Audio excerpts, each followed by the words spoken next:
Hi, this is Jeff Peterson with CPEC 1031. Many people ask me about the variety of different replacement property options that they have and want to know what is like kind in the realm of real estate. And if you're exchanging a duplex, can you exchange into something completely different, such as an interest in an oil and gas program? In fact, there are 1031 compliant oil and gas programs that you can exchange into. There's also tenant in common arrangements that you can exchange into fractionalized real estate.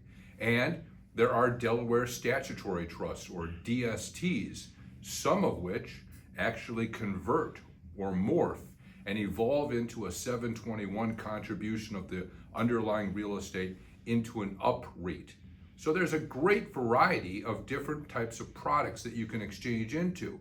And one of the common themes with all of these alternatives is that they are passive investments, mailbox money. So you're not working harder, you're working smarter.